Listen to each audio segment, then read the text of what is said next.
Hey guys, CryptoDad here again. Thanks for joining me on the Saturday night live stream, live from Michigan, where you can throw out questions and I'll do my best to get them answered. We'll talk about Bitcoin, we'll talk about the markets, we'll talk about the news surrounding the markets, the crypto markets that is. I will of course move crypto around for you guys, and I'll do my best to troubleshoot your problems that come up live. So put me through my paces. I like to remind everyone this is not an investment forum, so don't ask me to evaluate coins, please. Please.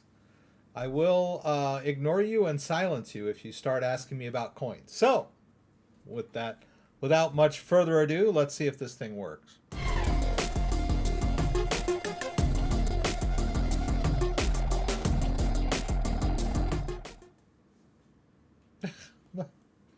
I guess not. Okay. All right, that didn't work. Oops, where are we here? Okay, so my side shot didn't work. There was one thing I didn't check. My trusty camera. I don't know what happened there. That didn't work.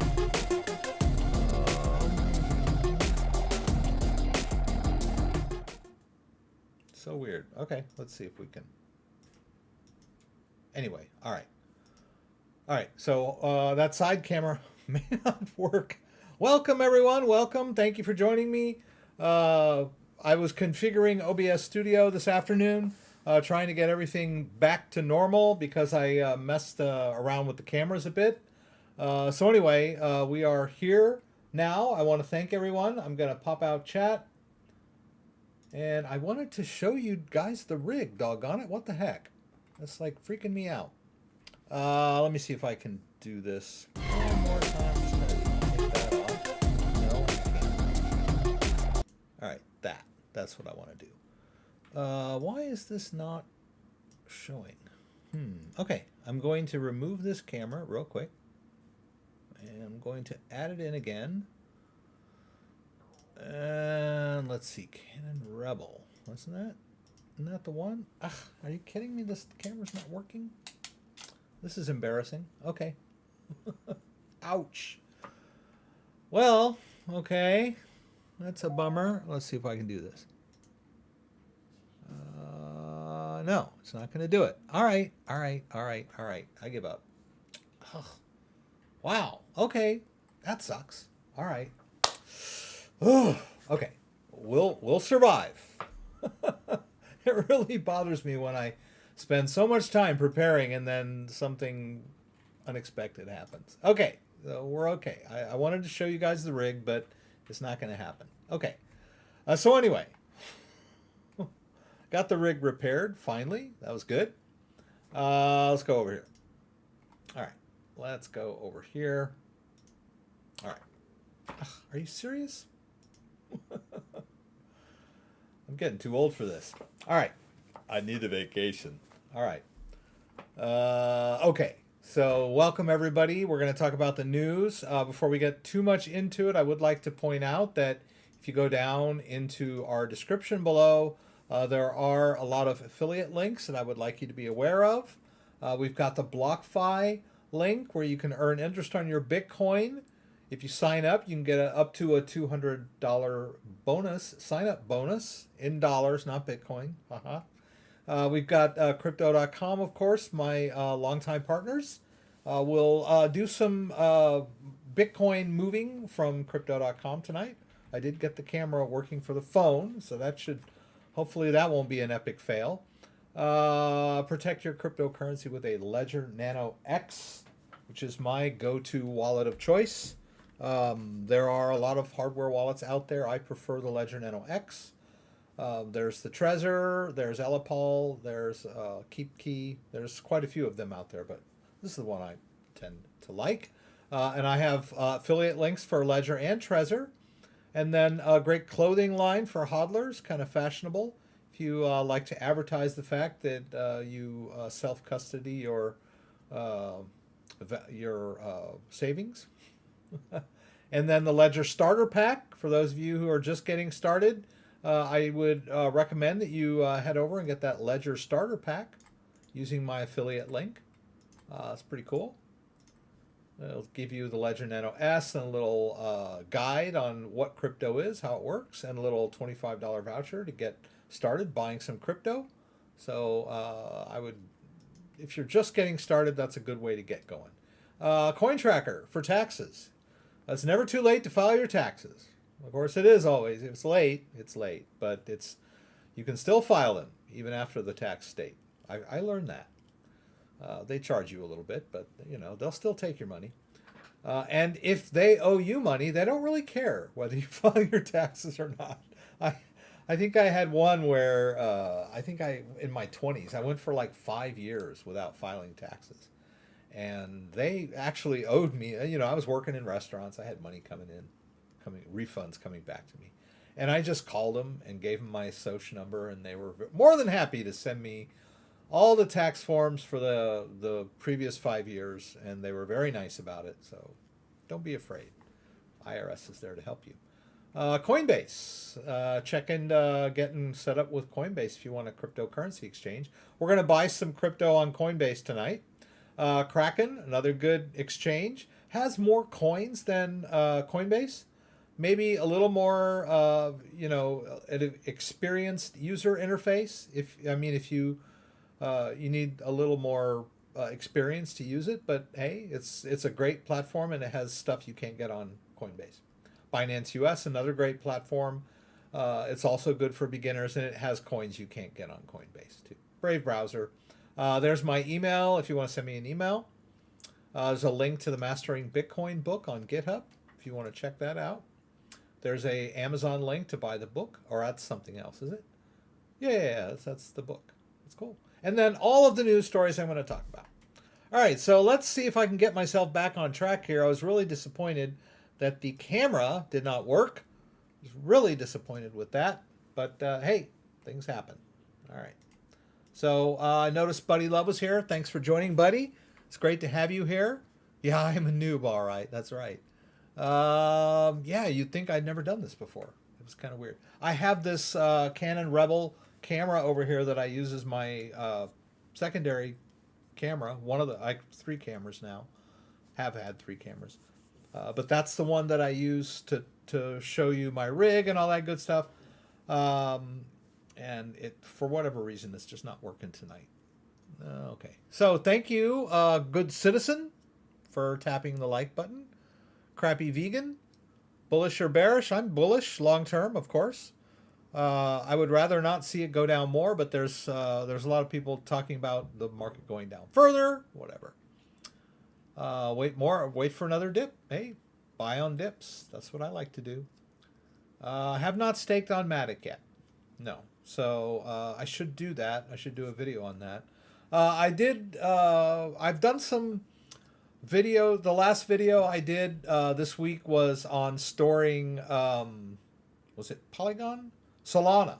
So I'll check into that Solana wallet. You can see how that works. Pretty good. All right, so we're going to talk about the news. Let's go over to the news here. I can't talk about the Bitcoin market lately without talking about Elon Musk. I'm not that happy about talking about Elon Musk because it's really kind of bothering me how his effect on the market, almost up and down. It's not sour grapes, right? It's like, yeah, it was great when he talked it up, but it sucks when he talks it down. I'm just getting tired of him moving the market, period, up or down, because he's not really, a crypto guy. He's a believer, I guess, but I mean, he's not at the level of, say, Jack Dorsey, he doesn't pretend to be a crypto guy, but he is involved in blockchain technology and open source technology, which I find very admirable. But then there's the Winklevoss twins, there's Michael Saylor, there's a lot of people that I would consider, crypto guys, right? And I would much rather that their opinion move the market rather than Elon Musk, who really, it's not like he's the Warren Buffett. Anyway, he tweeted something and the market moved on Friday, as usual. A bearish tweet which was, I don't know, they talk about it in this article, but they just probably mentioned what it was. Just Bitcoin with a broken heart, as if he was breaking up with Bitcoin or something, and then some meme about a couple that was breaking up. So people took that to mean he was selling Bitcoin, or that Tesla was selling Bitcoin. And this was Friday. And that's not even the half of it. He tweeted first, and then he changed his icon, his Twitter icon, to a Bitcoin laser eye thing, which I thought would be bullish. I guess it didn't help much. And then he tweeted again about some other porn related. Oh, here's the tweet right here. There it is. That's the one that restarted the whole downtrend again. I mean, and to remind you, he's the one that tweeted that he was not going to accept Bitcoin for Teslas a few weeks back, which caused the market to tumble uncontrollably. Was one of many, but I mean, his was the peak event that sort of popped the so-called bubble, so to speak, and then all of the powers that be sort of jumped on the bandwagon, bashing Bitcoin. And so here we are. But we've got, like last week, I said good news, bad news. There was a lot of good news, there was a lot of bad news. But let's get through all this Elon Musk stuff. He tweeted again. This CUM supposedly is a reference to Cum Rocket, which this is a family show, so I hate to even bring it up, but it is related to what's going on with the market. Apparently, he tweeted about this little cryptocurrency that's porn related, and that shot up. So, I mean, it's just getting to the point of being ridiculous. And, I think I mentioned this last week. I can't wait for his tweets to become irrelevant to the market because they really should be at this point after all we've been through. There are a lot of people that are much more knowledgeable about Bitcoin than him. Anyway. I don't know if that puts me on some kind of list or whatever. Okay, and then so the good news for Bitcoin in general is the largest Bitcoin event in history is now taking place this weekend. Started on Friday. So that's pretty cool. In Miami, it was supposed to be in LA. It moved to Miami. Oh, we've got spammers already. Yay. I should out tweet. Yeah. Yeah, I don't tweet much. I mean, I set a resolution, New Year's resolution at one point. It was like, I'm going to produce an original tweet every day. That one kind of fell through. Yeah. All right. So this event is like I said, is the biggest event ever, and it's got a lot of Elon is not there. But it's got, let's see, where is this thing? The conference. This is the people that are there.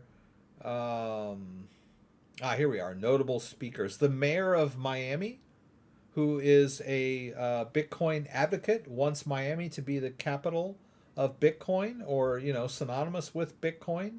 I think he was instrumental in getting it moved to Miami from Los Angeles. Because over in Los Angeles, they just didn't know what was going to be allowed and what wasn't, COVID lockdown wise. They were the first to lock down the population and kind of the last to lift their restrictions, while Florida has been open for business for quite a while now. So they moved the conference over there to Florida, which is good news.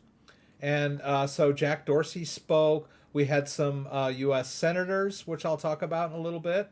Some pro-crypto U.S. senators were there. I believe Michael Saylor's going to be there. Nick Szabo, the Winklevoss twins, Anthony Pompilano, and Michael Saylor. And Ron Paul was there, another guy I admire. Really cool. So great event. I was hoping that would, that event was going to be good for the market. I'll take it that it's good for Bitcoin in general, but with Elon Musk lurking around on his Twitter feed, kind of took the air out of the sails. All right. So once again, Elon spoiled the party. But that's okay. I've got a good article on, that kind of chides him on his stance. Here we go. Let's go over to Jack Dorsey, who spoke at the Bitcoin conference. So, talking about investing in Blockstream mining, green mining, and also advocating open source in general. I don't know if you guys are aware of what open source is, but it is quite fascinating. I believe this is the website. Yeah, see. So there is this thing called open source. I don't know if this is it. Is this it? I don't know. There is this thing called open source software, and it's really like a government in a way, run by the people. It's community software where anyone can contribute, everyone can see the code, and it's free, free for all. Not only just free to download and use, but free to use in your own code.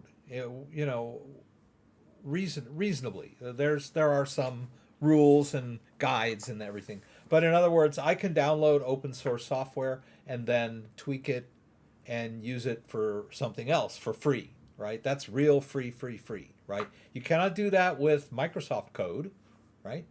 You're not even allowed to look at it. But even if you could, you're not allowed to like take Microsoft's code and then alter it and use it for your stuff, right? So there are a lot of cryptocurrencies out there that use the Bitcoin Core software for the wallet software in their wallets. I always recognize it. They just kind of take the code and then like put in their own blockchain, but they use the same interface, right? So open source is a great, wonderful thing, and Bitcoin is open source software. Tor is open source. There's a lot of great open source software out there. And Jack Dorsey, bless his heart, is, geez, seriously, dude, enough. I am not. Wow. Okay. Bye, Evan. Yeah, unbelievable, these people. Okay, well, it's good. I'm learning to watch the ticker over there. So let's get finished with the news here. It's a great article. You might want to check it out. I've got it linked down below. And like I said, we had some U.S. Congress people. I guess they weren't senators, probably House of Rep, but very crypto supportive. And you got to understand that in order to get any kind of crypto legislation passed, they have to like explain to these senators what Bitcoin is. A lot of the senators, I kind of tried to Google that earlier, what the average age of a U.S. congressman and or senator is. And they're not, they're boomers, way boomers, right? I think it was like late 50s. But I would, the leadership people are like in their 60s. Nancy Pelosi is, late 70s, I guess, maybe pushing 80. They're just like old people. And I'm an old person too, but not that many old people really even know what Bitcoin is, and it's not something you can just kind of sit down and explain to someone in 5 minutes, right? It's not, it's hard to wrap your head around Bitcoin and blockchain. And so it's gonna, in order to get regulations and legislation passed, you got to educate first. So that's the task. All right. So these crypto-friendly senators, more power to them. Hopefully they'll pass on what they know and get some crypto-friendly regulation passed. And speaking of which, the governor of Texas has signed a new law that creates a legal framework for crypto investments. So the governor of Texas is also crypto-friendly, right? So that's cool. Now, I don't know exactly what the details of this are. It says formally defines cryptocurrency, but I didn't read like a follow-up, but I just wanted you guys to be aware that there are people in the government that are friendly to Bitcoin, even though Bitcoin is traditionally kind of an outsider type thing, right? But, you know, libertarianism, sort of, right? And then this article, which I won't go into too much, but, and it's written by Bobby Lee. I guess his brother was the one that does Litecoin, Charlie Lee. But this is a great article by Bobby Lee saying, look, it's not Bitcoin's fault that it uses electricity. He makes some great points in here. I mean, if you're worried about things that use electricity, then you need to focus on changing the things that happen at the source. You know, if you want life in general to be greener, then you need to figure out better ways of generating electricity rather than bashing one technology that happens to use electricity. There are a lot of them, right? The legacy financial system uses electricity. You know, I've been on this, just banging this thing to death. You know, but basically the article is saying, look, you know, it's not really fair to bash Bitcoin for using energy or electricity, because Tesla uses a lot of electricity. Not only their cars, but in creating the cars, in all of the items, components that they need for the batteries. There's a lot of non-green things that are happening to support his whole industry. So it's a little disingenuous and hypocritical to jump on Bitcoin for using so much energy. And I like, there's one thing in here, and I'll just get past all this. All right, so washing machines and air conditioners use electricity. So why can't you use Bitcoin mining machines? All of these appliances are wasting energy, but these examples are designed to make our lives easier and better. Oh, okay, here we go. This is the one I like. He says the answer, for some, it's good to mine gold and process steel, while Bitcoin mining is environmentally destructive, right? Conversely, I would argue that mining Bitcoin is good, and processing gold and steel is wasting money, energy, and resources. After all, it's subjective, right?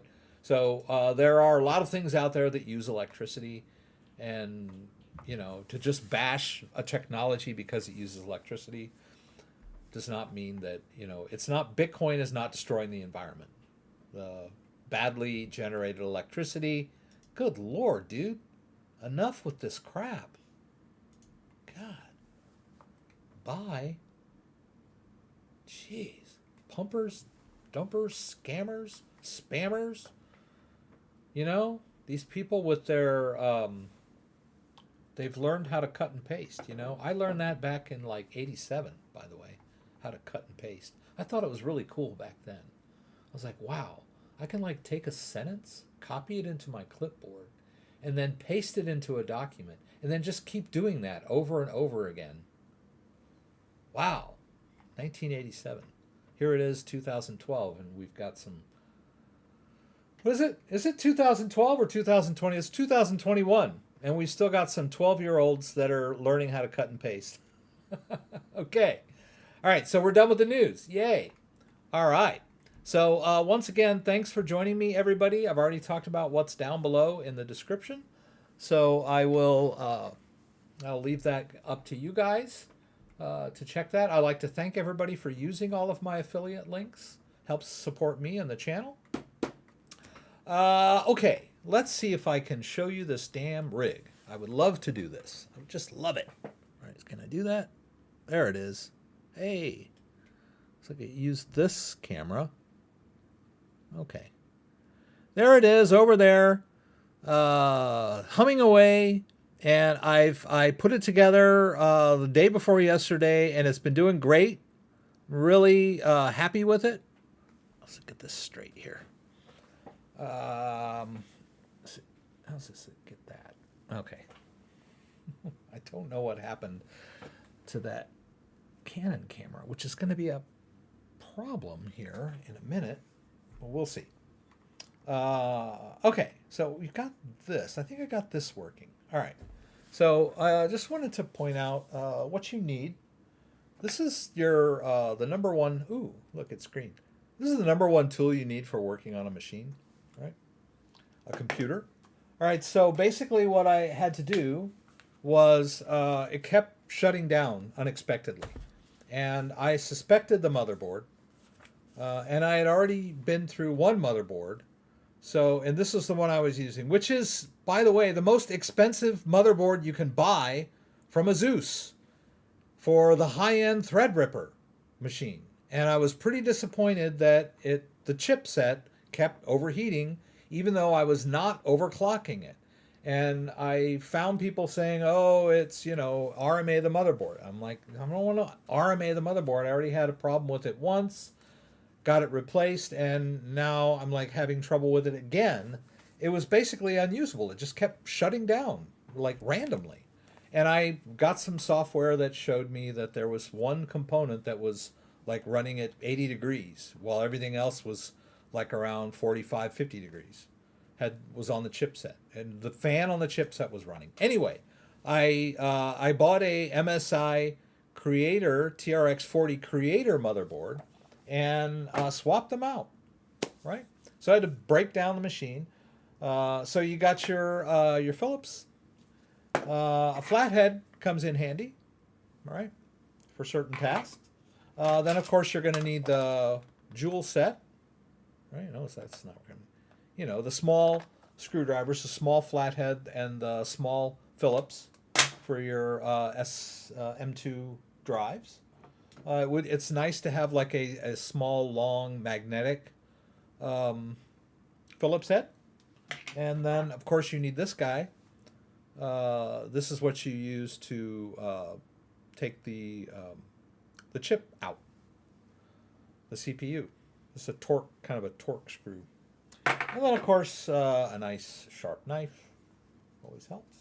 And for an old guy like me, magnifying glass. So that's that. All right, man, oh man. I'm gonna hope this camera, I can get this camera to work. It may or may not, but whatever. All right, so the first thing I want to do tonight, I'm gonna check to see if there's any questions. All right, let's go back over here. Scott Lee's here, Nerd Talk. Aloha, Scott. Glad to have you here. Whoops, let's go back here. Yeah, let's go here, right? This is where I'm looking at the camera. I'm looking at the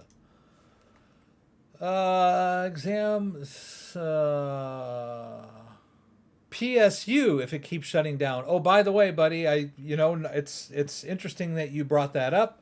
I also changed the PSU. So that was a problem. But also, after I suspected both of them, but at the same time, I thought maybe it's possible the PSU is doing it too, so I replaced them both. And maybe maybe it was only the PSU and I would have been okay with that, but instead it's been working fine. So whatever. I had, when I was building the rig, I was looking for a good PSU and they were all way expensive.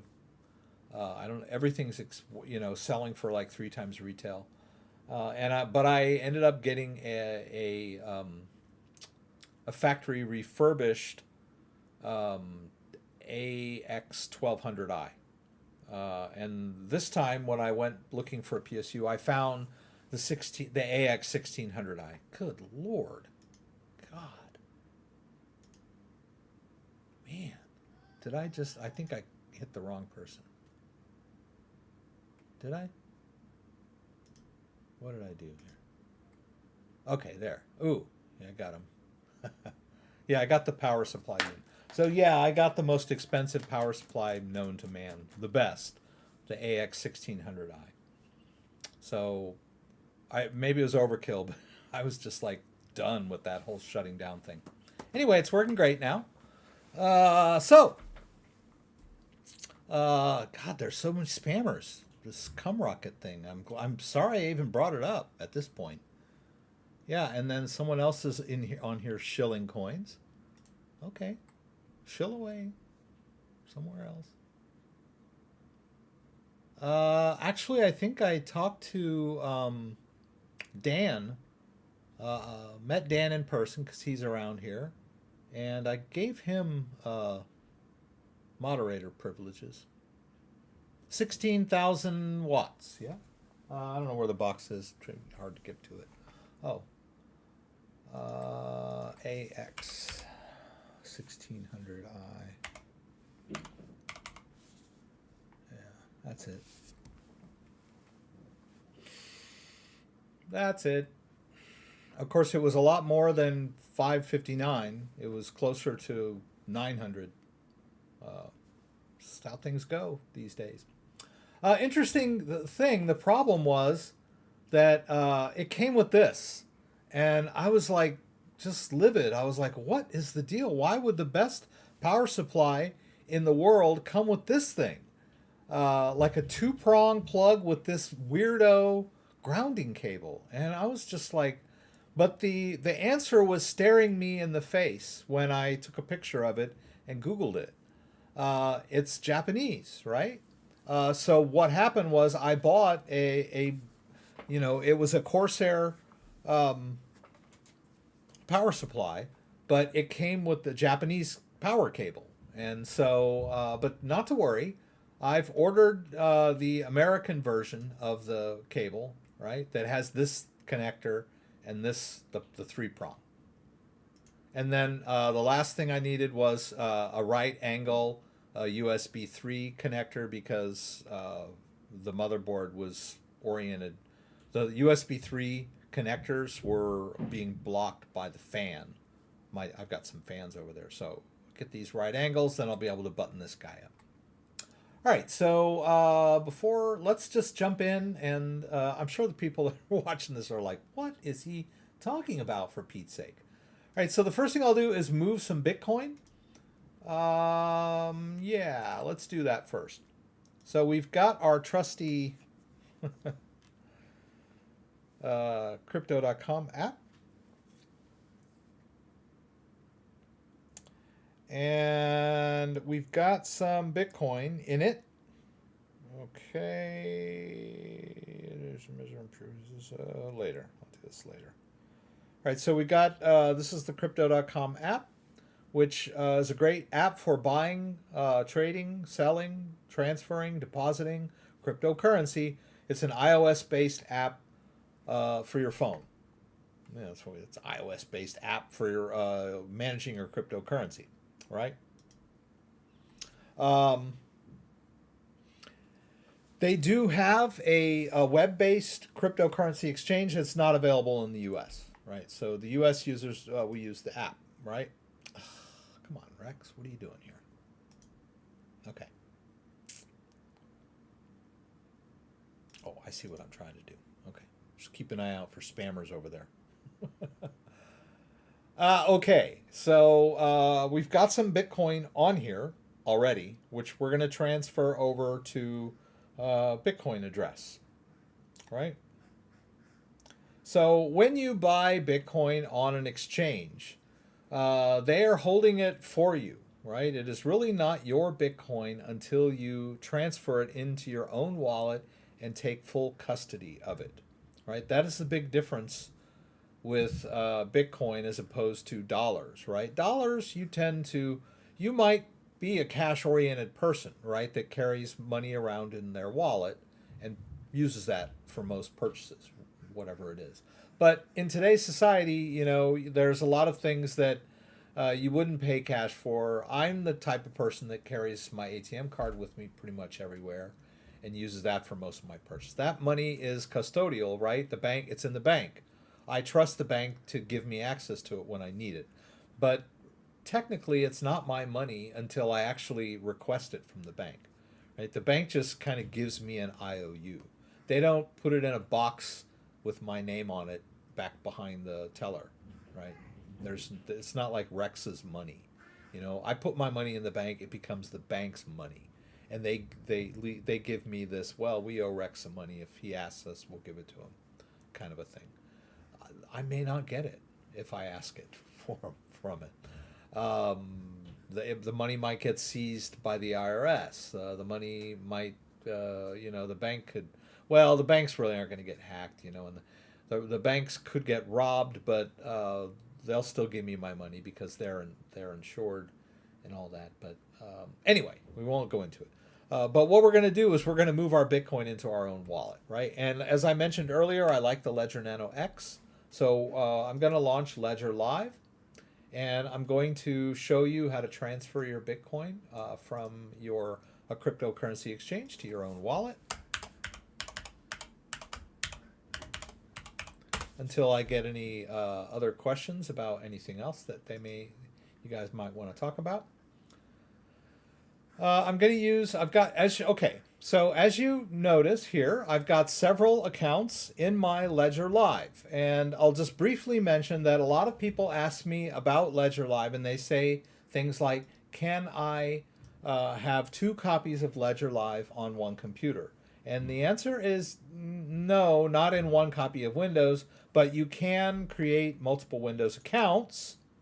Like here, you know, like I could sign out of my Windows account and create a different account and sign in and out of accounts, but that's kind of cumbersome. But you might want to do that if you're like a married couple and you want to have separate crypto, or, you know, you live with roommates and you guys only have one computer. So, you know, each of you has your own ledger, and you can manage it in different copies of Ledger Live in different accounts on Windows, right? You can do that. And of course, you know, you can install, if you've got 2 ledgers and 2 people and you want to manage your crypto separately, you just do it on separate machines, right? But if you're like, say, a married couple and you both have your own ledger, you can also manage multiple ledger devices in one copy of Ledger Live. It's perfectly, you can do that. It's real easy. It's not that big of a deal. If you'll notice here, I've got an account right here, and it's associated with a different ledger device than what most of the accounts are, right? I have a Ledger Nano S, which I call the Ledger Nano S Black, because I also had a white one for a while there, so I just kind of, that's mnemonic. And all of the ones that don't specify are the X, right? So you'll notice here I've got an Ethereum account that's associated with this device, and another account in the same copy of Ledger Live that's associated with this device. Well, how does Ledger know? Well, Ledger knows because when you add an account, it asks you to connect your device, right? So it remembers the device that you use to create the account. I have added a description in the title so that I know which one is which, right? But Ledger will remember whether you do this or not. And a lot of people get their Ledger Live screwed up because they've created multiple accounts that are associated with either different devices or different configurations of the same device. Some people get confused and they end up resetting their device and recreating another configuration by it generates a new 24-word recovery phrase. They write that down, they create an account, and then now they've got like messed up accounts that are, some of them relies on old configurations. And that's where people really get frustrated. They'll say, every time I try to move Bitcoin or check my, generate a receiving address, it says, oops, something went wrong. And that means that you've got your device connected, but it's the wrong device, or you've created a passphrase, which, God forbid, if you're a beginner, don't use passphrases. They'll really get you messed up. Good for hiding crypto, but not too good for beginners, right? Or you somehow reset your device and recreated a different account based on the new configuration, and you really got things screwed up, right? But if you just keep it straight in your brain, here's an account that's a Litecoin account associated with the Ledger Nano S. Okay? So we can manage multiple accounts of different cryptocurrencies. We can manage several different accounts of Bitcoin on the same ledger device, right? We've got this one, and this one are all on the Ledger Nano X. And just for organizational purposes. And then this one right here is associated with the S, right? So you can do that. So yes, you can manage multiple devices in one copy of Ledger Live, right? But you can't have multiple copies of Ledger Live on one Windows account, right? It just doesn't work. All right, there is a way to do it if you know what you're doing and you go into the preferences folder and the app data folder and you pull the Ledger Live out, and I mean you could do that, but that's cumbersome, not recommended. All right, so let's go ahead. This is Bitcoin main. This is the account that I would like to put some Bitcoin in. So let's hit receive, and let's get the Bitcoin address of this device. So I'm going to go ahead and attach it. And I'm going to enter my PIN, and then let's see if I can show you this device on camera or not. I could always hold it up to the other webcam, I suppose, if I wanted to. That might be what we'll end up having to do tonight. I'm really sorry that my cameras weren't configured properly. But let's see what happens when I add the Canon. No, it's like gone. I was like, what happened? All right, so let's remove it.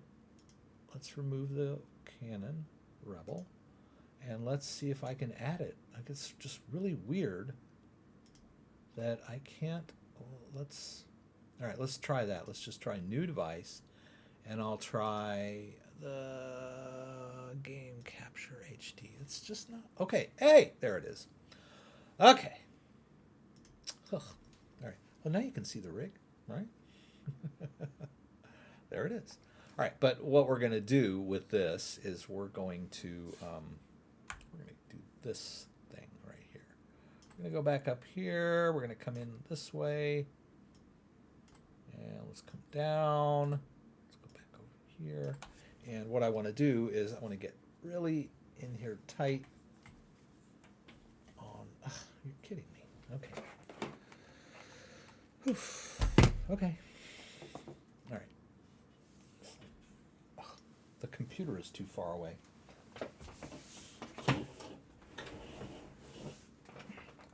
Old man working on computer. Okay. Now we can get this thing.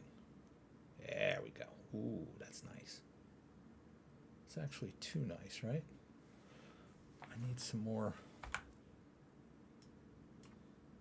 All right, let's try it again. Sorry, guys. Ugh. So sorry about this. Okay. Ooh, that's beautiful. All right, so let's just make it a little smaller. All right. Doesn't need to be quite that big. There we go. Okay. Beautiful. All right, now you can see my device, right? Now we're going to hit continue here. Watch what happens on my device. All right, it asks me to open the Bitcoin app. This is just, yeah, I just want it a little further away. There we go. All right, it wants me to open the Bitcoin app. So it wants me to just hit both buttons. I know it's a little confusing to some people. It just says open Bitcoin app. What am I supposed to do? Well, you're supposed to hit both buttons, right? So you hit both buttons, and then, what am I doing here? Oh, I'm hitting receive, right? It generates a Bitcoin address for me, right? And there it is, right? And there's the Bitcoin address. But with Crypto.com, we can even show the QR code, right? Which is cool. So let's turn this guy off for a second. Oh, yeah. Okay. All right, let's go back over to Crypto.com. All right, and Crypto.com that's the exchange, right? I bought some Bitcoin on Crypto.com. It's been sitting on the exchange. I want to put it in my own wallet, right? I don't want to sell it or trade it. I'm just moving it. That's all I want to do. So let's hit that Bitcoin there. And then you see where it says transfer. I'm going to tap that. And then I'm going to tap withdraw. And I'm going to withdraw. I could send it to someone else that's on Crypto.com if I wanted to. We'll hit external wallet. And now I'm going to whitelist a new address, if this works. All right. So I'll hit that plus up there in the top right corner, which is a little hard sometimes. I don't know why it's because it's kind of close to the edge. Come on, Rex, you can do it. Boy, it's just not. Okay, there it goes. All right, and then wallet address again. Now I want to scan this QR code. right? So we'll just scan that QR code. There's that Bitcoin address in my crypto.com address. In the app, right, under address. So, and then we'll just call this one ledger main.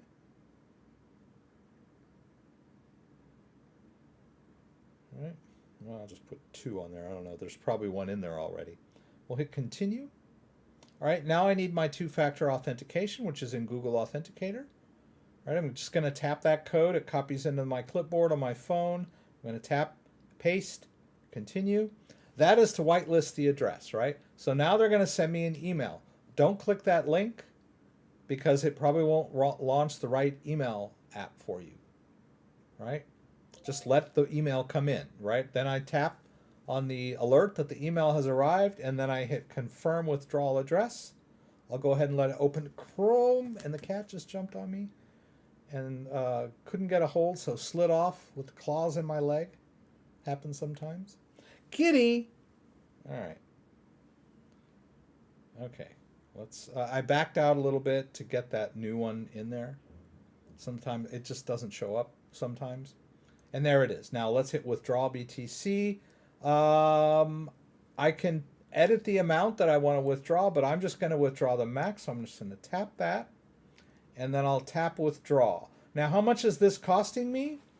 0.0004 Bitcoin. We'll talk about that in a minute. It's probably around 20 bucks. I don't know. 3 zeros. All right. So we'll hit confirm here. Now I need the 2-factor authentication one more time. This is for the withdrawal, right? We did the whitelist and now we're doing the withdrawal. We'll paste that code in there and it should authorize the withdrawal, right? Now it's going to take a few minutes for it to confirm, and it'll send me another email once the withdrawal has confirmed, right? Now I can go, okay, they just sent me an email that the request had been received. That was good, right? Now I want to go ahead and God, it's so far from the camera. Let's see, used to. Now I can go ahead and confirm this, just to approve it, just to get it off the device now. And you'll notice, well, actually the QR code stayed on there. They finally fixed that. It used to make the QR code disappear when you confirmed it on the device. But anyway, we're done, right? We got that done. All right, there we go. We're done. All right. And so there will be some Bitcoin coming into this wallet in a while. We can do that. Now I wanted to go over to Coinbase and buy some I'm going to buy some Chainlink, but I talked to someone I think last week or maybe in the comments on one of my videos that said, we've talked about the cheapest way to buy Bitcoin, and we've kind of decided that the best way to do that is on Coinbase Pro. So let's go over to Coinbase Pro. All right. Let's get ourselves logged in. I believe it's probably got me logged in, right? Now, I don't have any Bitcoin to speak of in here. Oh, yeah, we wanted to see how much that fee was. Let's do that real quick. What did they say? 0.0004 Bitcoin, 14 bucks, right? So it cost me 14 bucks to transfer, or 14 bucks worth of Bitcoin to transfer that out, right? I think it's always 0.0004, which if Bitcoin were 60,000, it'd be more. It'd be more like 20 bucks or 26 bucks or whatever. 28 bucks, whatever. So, whatever. So yes, there are fees when you transfer Bitcoin. That's the way Bitcoin was built. The mining fees are built into the network in order to maintain the system, right? The system is maintained by miners. We talked about miners who are gobbling up everyone's electricity. They make the network secure. As a matter of fact, I meant to point out that article that we talked about earlier. What is it? Okay. Maybe it wasn't this article. Was it this article? Let me see. Yes. A decentralized system has to be secure, and proof of work is the solution for Bitcoin to secure its digital asset. The more successful Bitcoin is, the more energy is required for proof of work to secure the network. So yes, Bitcoin is the big boy. It uses a lot of energy. It uses a lot of electricity. But that's what makes it so secure, right? Do you really want a decentralized network that is insecure, right? So yeah, it's necessary. Okay, so where were we? I lost it. Oh yeah, we always got to pay fees, right? Everyone asks me that. It's built into the network that you pay fees. So when you withdraw from cryptocurrency exchanges, they generally pass that fee along to you, right? Except when we're on Coinbase Pro, and Coinbase Pro tends to absorb that fee, and they don't charge you anything to withdraw. But the problem with that is I can't buy and withdraw right away, unfortunately. Now I can wire money to them and use that money and buy and withdraw right away. Or if I were to make a deposit from my bank account of US dollar and wait 6 days, then I could buy and withdraw. But you can like immediately make this deposit. Like I could make a deposit of $1,000 right away. 1, 2, 3. I could make the deposit and buy the crypto right away, but I cannot withdraw it until I wait for 6 days. Now, someone asked me before too, they said, oh, well, what about the price of Bitcoin? Like, you get the price locked in when you make your purchase, right? So if Bitcoin is low, like right now, it's 35, and I make my purchase, I make my deposit from my bank account and make my purchase, I've got that price is locked in, right? I bought the Bitcoin. And if I wait 6 days and the price of Bitcoin goes up to 40, then the Bitcoin is worth more, right? But it's still the same amount of Bitcoin. I got that Bitcoin price locked in when I made my deposit and traded for Bitcoin, right? So just because I have to wait 6 days doesn't mean the price of Bitcoin is going to fluctuate and I won't get my Bitcoin. Now, if I just put the money in there and don't buy the Bitcoin and then wait 6 days, yeah, I could miss out on a low price of Bitcoin.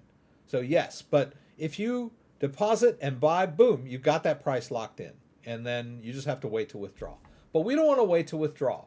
So we're going to try Coinbase. And someone mentioned to me, and I've been saying this for years, right? That in order to buy and transfer right away, you have to use your debit card. Oh, doggone it. Oh, Rex, can you just... Okay. I did this. Come on, Rex.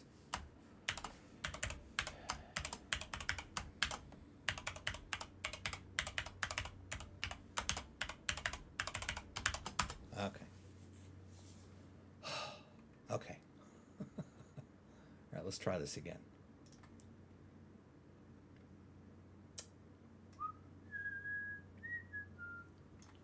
All right, there we go. Let's get ourselves signed in. Okay. I need the two-factor to get in. Coinbase.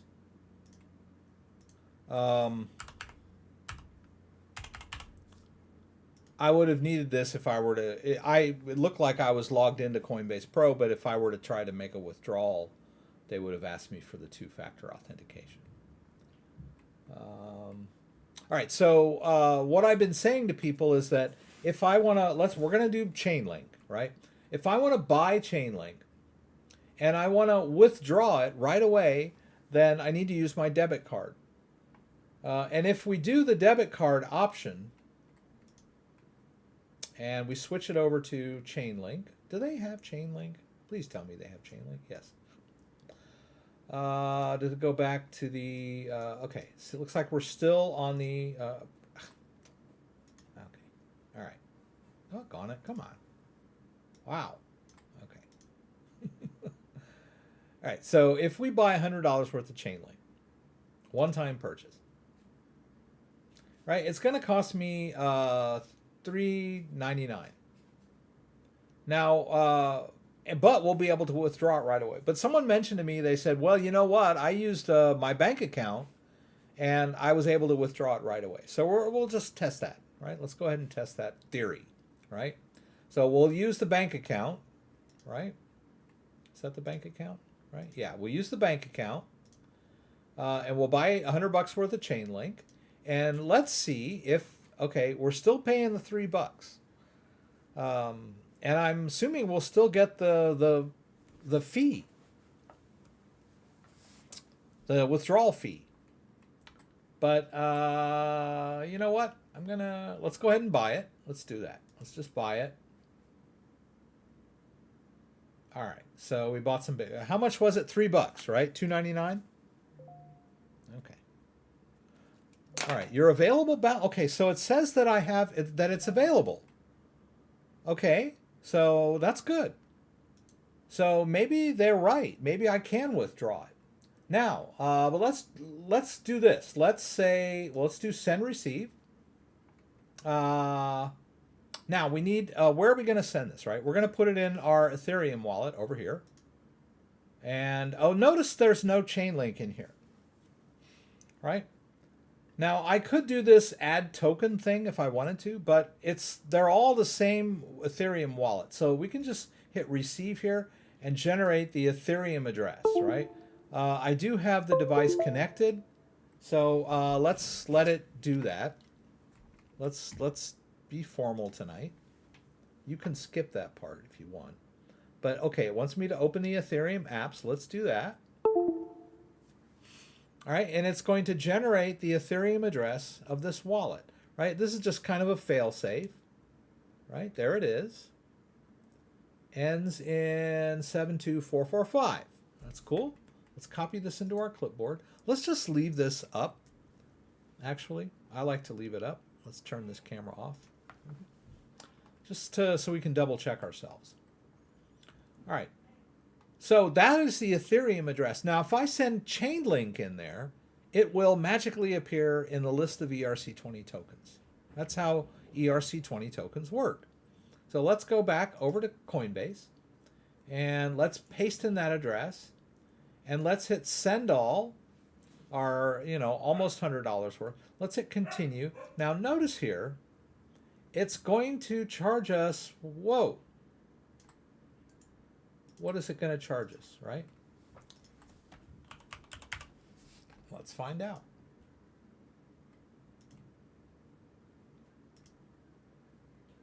Seemed like a lot.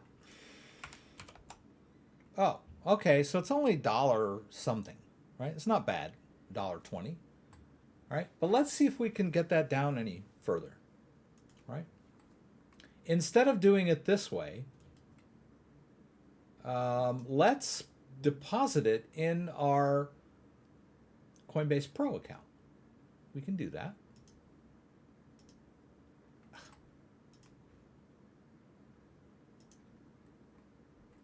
So in Coinbase Pro, because I think I can withdraw from Coinbase Pro free. Let's find out.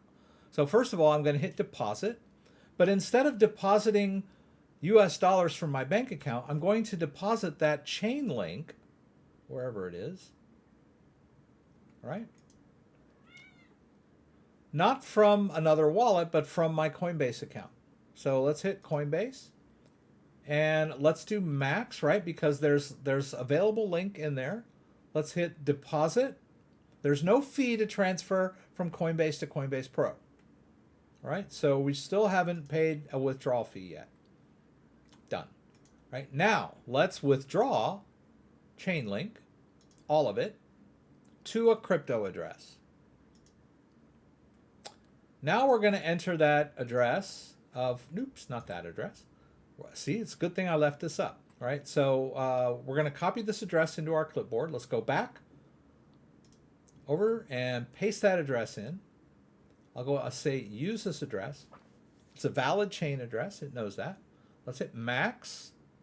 And they're going to charge me. But is that the same? That's the same thing, right? What was the other one? Huh, it seems less. Is it just me? Yeah, it's a little less. I don't know. Saved a little money.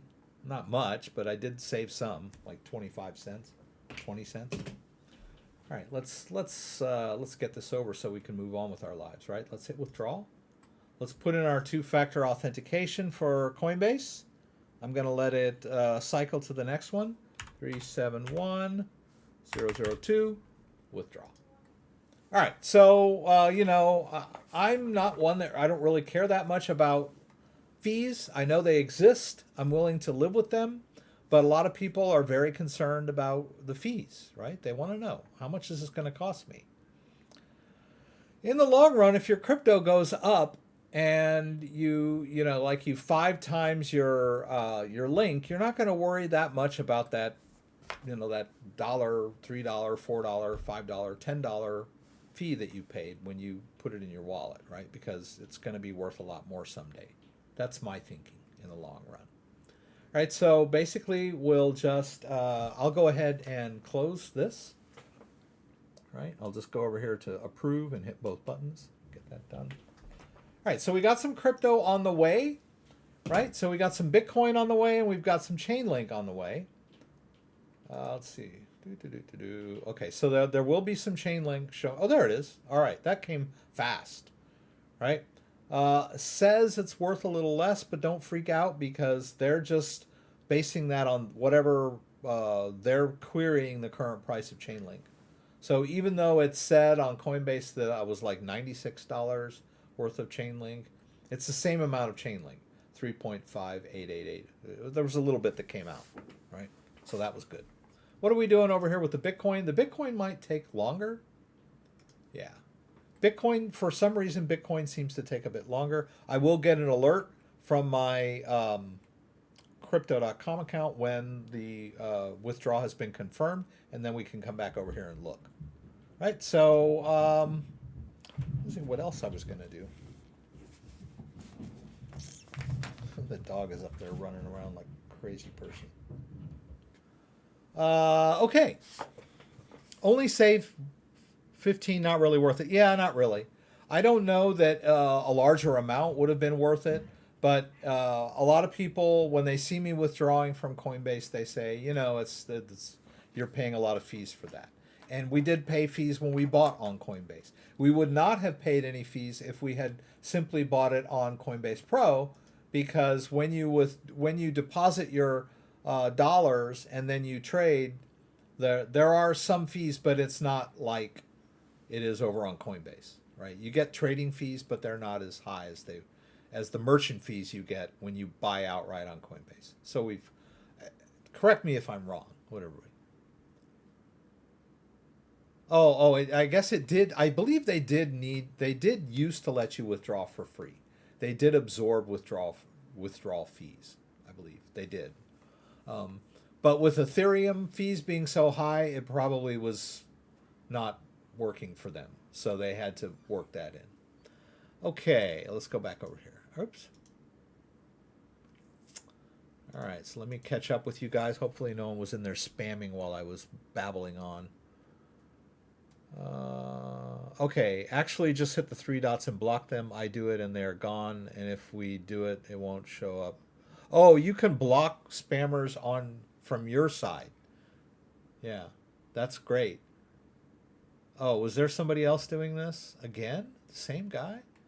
I think what's happening is as soon as I ban him, he switches to another identity and starts spamming again. That's the feeling I get. Here we go again.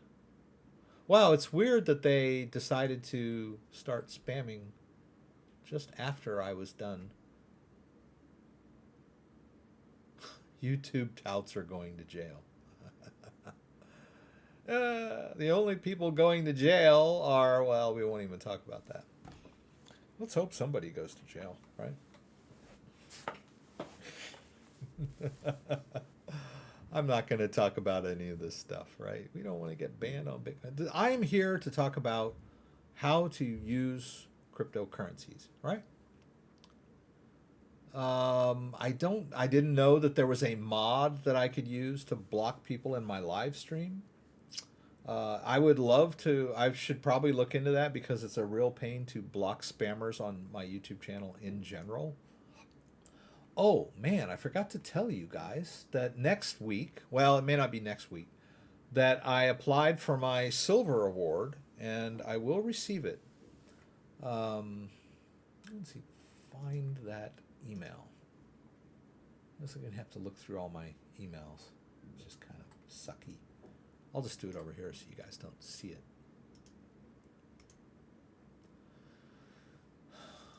And then I'll just show you the email. I may not be able to find it right away. I probably won't. Yeah, that's the way things go. Whenever I'm live, it's like I can't find anything. Yeah, I'm not going to be able to find it.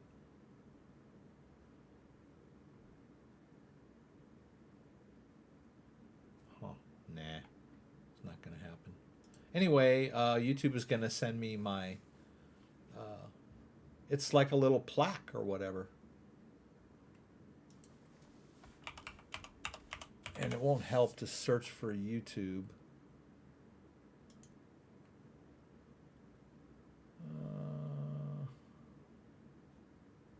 Nah, it's not going to happen. Okay, can't find it. That's what happens when you're an old guy. All right, so that's okay. I'm going to get my YouTube 100,000 subscriber silver award, and I will open it up for you guys here on the live stream. I'm not going to like make a standalone video just to open up my my trophy, whatever. But thank you. I owe it all to you guys. Good Lord, what is going on? Wow. Okay. Jeez, unbelievable, these people. I mean, some nights we go without any of these people showing up, and then other nights, there they are. Yes, thanks. I owe it all to you guys for the 100,000. Okay, somebody is asking me politely where do you purchase a particular coin, so I will go through that. Instead of asking me to evaluate the coin, they've simply asked me, where do I purchase it? So you got a coin. You want it, you've heard about it, you're like, where do I buy it? So I like CoinGecko. That's my go-to resource for finding out how to get your hands on coins, right? So let's hit paste. This is the coin he was asking about, Telcoin, number 63. So not too shabby.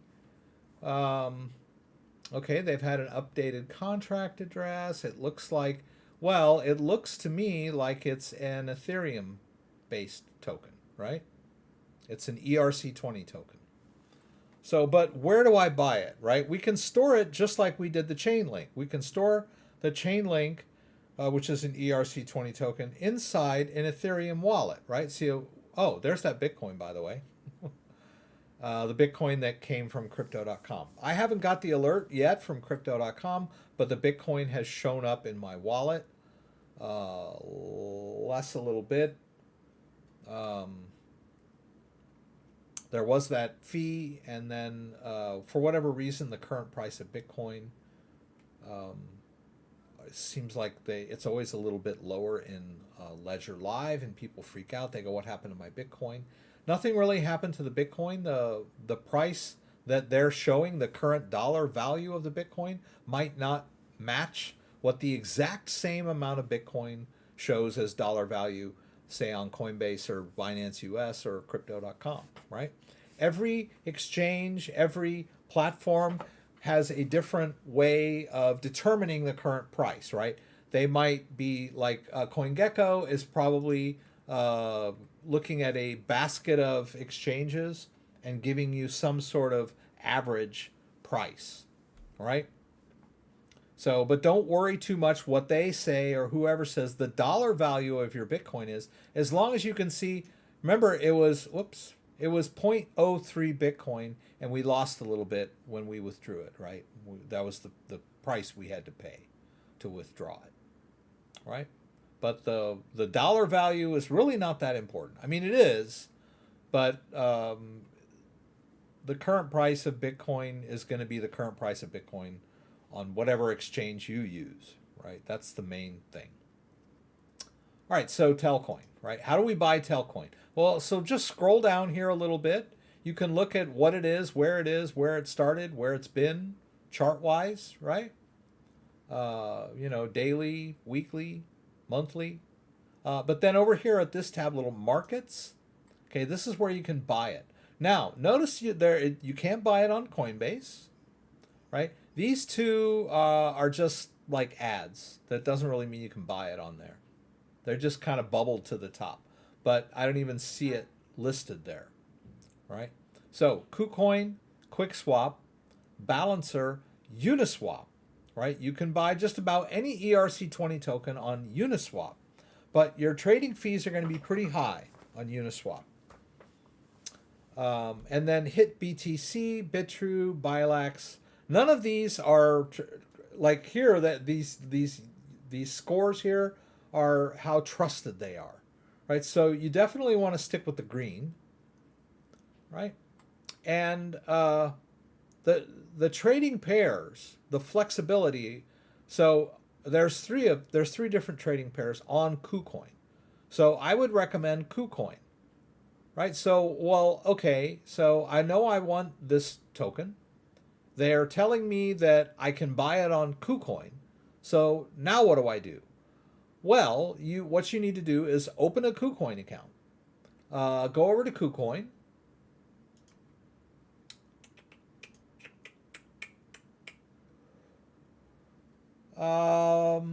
And KuCoin is a decent cryptocurrency exchange. It's a foreign exchange, right? But it doesn't block U.S. citizens or people in the U.S.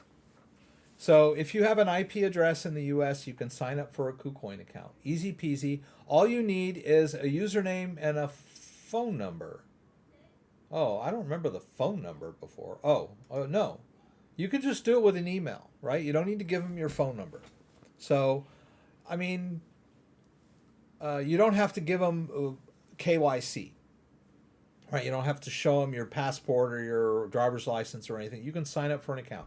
I believe if you want to upgrade your tier, like if you want like more higher limits of trading and withdrawing and depositing and whatever, then you would like need to go higher with, you know, showing ID and all that. But to just open a basic account, all you need is an email and a password, right? You get your account set up, and then what do? Well, you're going to need to fund the account. Now, since it's a foreign exchange and you're in the U.S., in order to put money in there from your bank, you would need to go through all that KYC stuff. But if you're savvy and you know that all you need is some crypto, then you could just deposit some of your own crypto in KuCoin, all right? So let me see if I can get in here.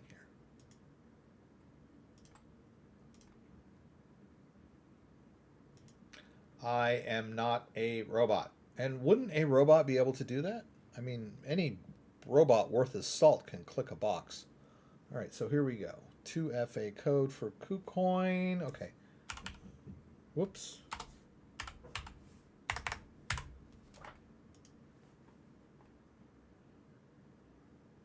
All right, now let's find that asset, right? Telcoin. So in the main account, let's see, Telcoin. There it is. Okay, so it's there.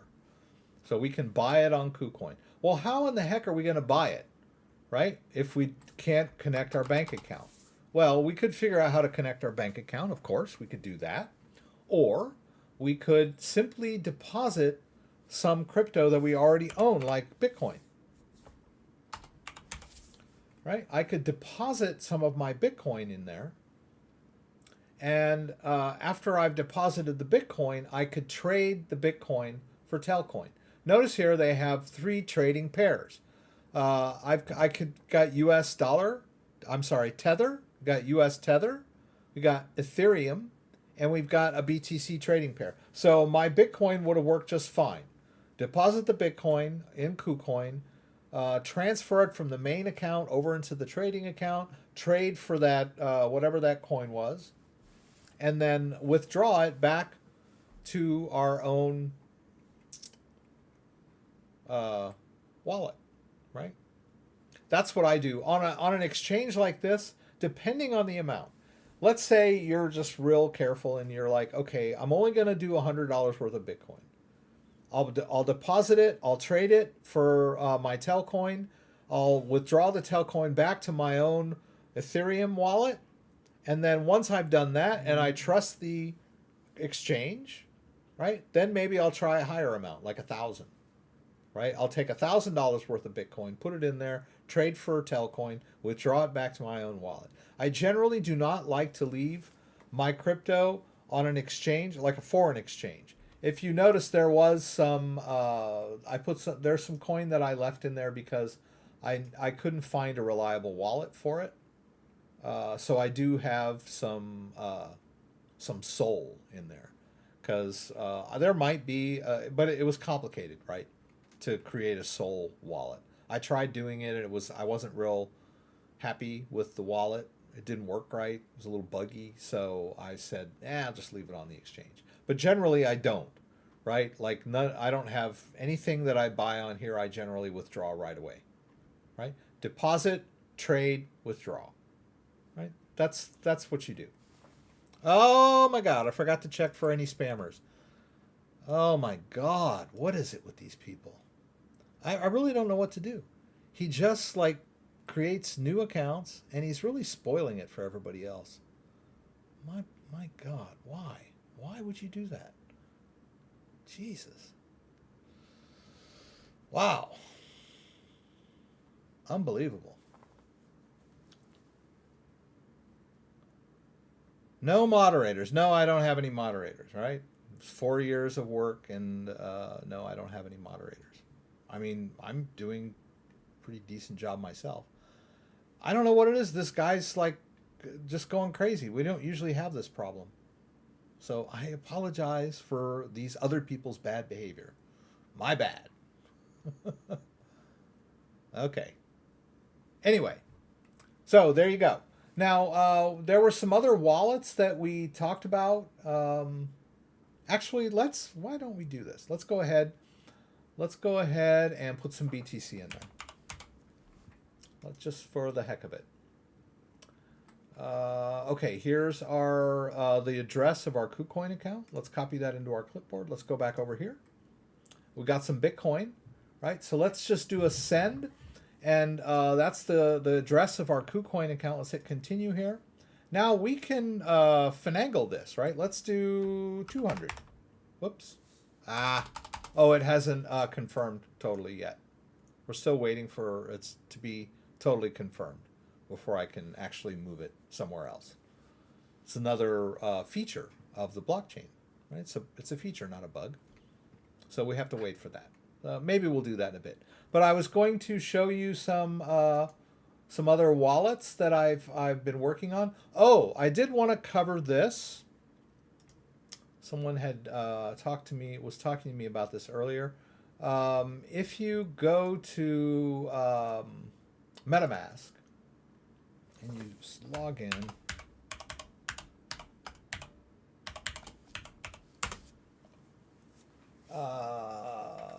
okay.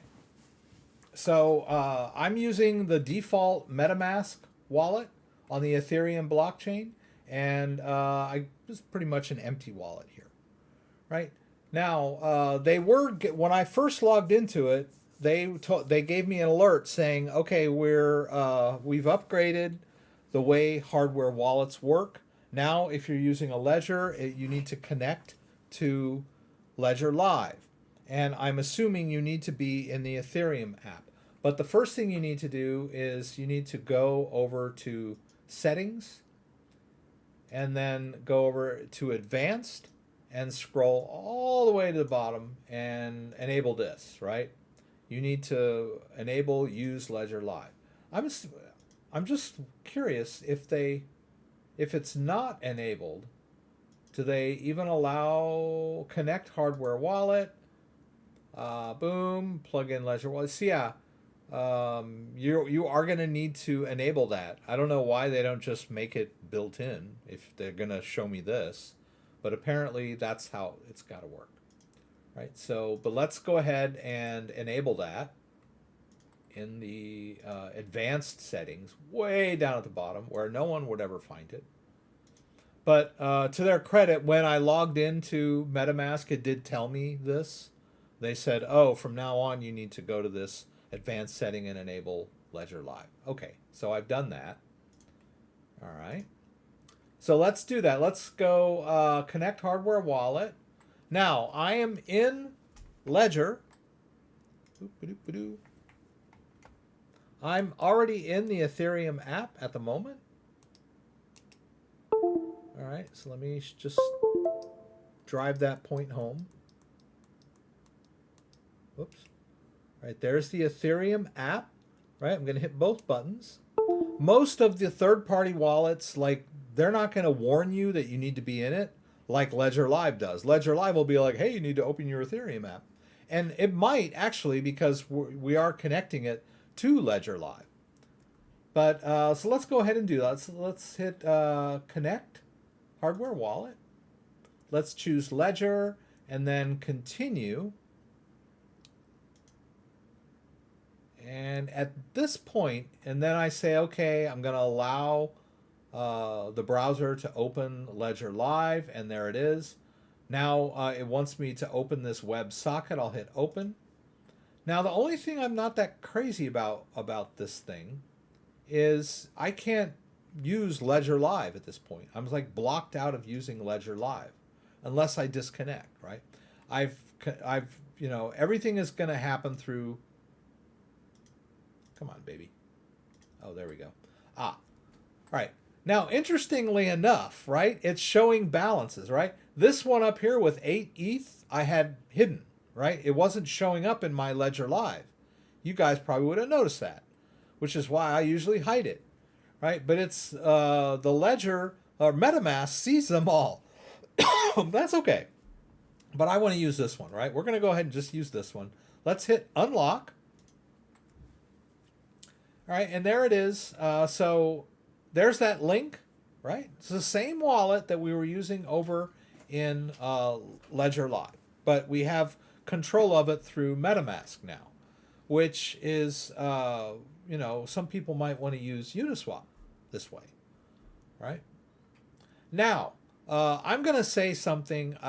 I get a lot of people that are asking me about Binance Smart Chain, and they say, "Oh, I'm trying to swap tokens in Binance Smart Chain with a ledger-based wallet." I don't like this myself, but apparently it seems to work for some people. Maybe Buddy Love might have a comment about this, but like when you're staking or unstaking or adding liquidity or even just trading or enabling trading on like small tokens, a lot of people have problems with the ledger signing the transaction, right? A lot of times it's gonna pop up on the ledger device and say you need to sign this transaction, and I don't think that the Ethereum app really knows what to do with some of those commands,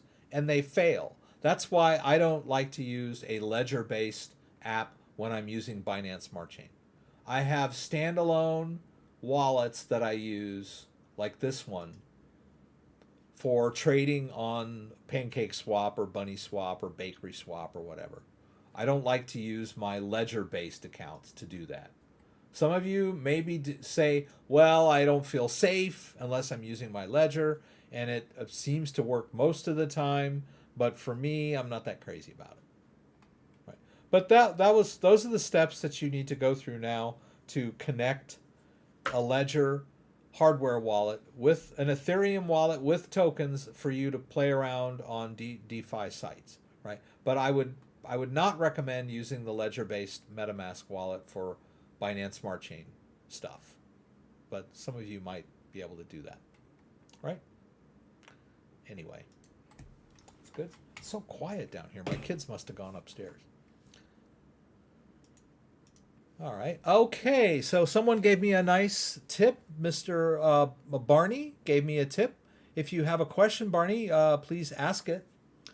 JDO Daedalus requires an always-on internet connection as it holds a copy of the entire blockchain. This is also why many should consider a different wallet like Yori or Adalite. Yes, Cardano is a full node, but you don't have to have it on all of the time to use it, even if you want to stake in it. If you're running a node, yes. But if you're just managing a wallet and staking, you don't, right? So, like if I wanted to launch, I'm going to disconnect this. If I wanted to launch Daedalus, it does download a copy of the entire Cardano blockchain to my computer. It is a full node, pardon me, wallet. Here it comes. But it doesn't need to be on all the time, right? I can leave it on, turn it off, whatever. And every time I launch it, it's going to resync to the blockchain. Okay, I'm going to go ahead and let it run the update. But the ledger, the Daedalus wallet will also allow you to connect or pair with a ledger device using the Cardano app, right? So you can store the private keys of your Daedalus wallet on your ledger device, but you cannot use Ledger Live to manage it at all. Now you could also use Adalite or Yori. Either one will work with the same exact device. That's another thing that people get confused about. But the Daedalus does download the entire Cardano blockchain to... Oh, I need to manually relaunch this. Most installers like automatically launch the app after it's installed. Okay, so first of all, it's verifying. It's going to do the whole verifying the blockchain. This is the blockchain data that I've already got downloaded on my computer. It's just verifying. So yeah, it's kind of a pain to use this wallet, right? Now we could do the same thing. If we go over to Adalite,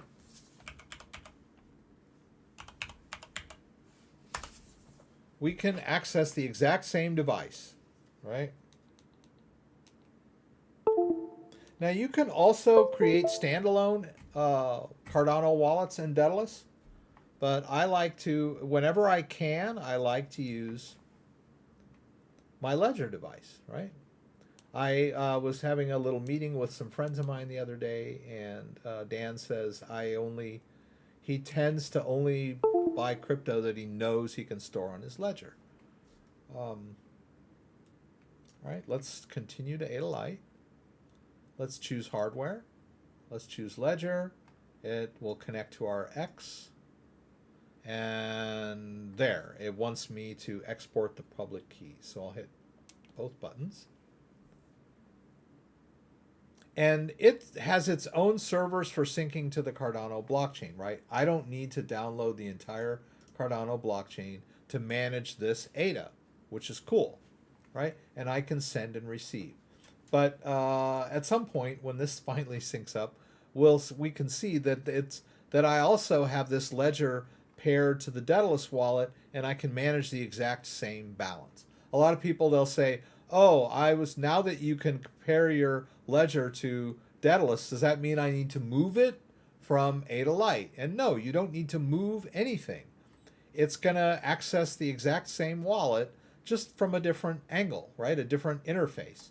Adalite is a web-based interface that is connecting to my device and reading the public information from it.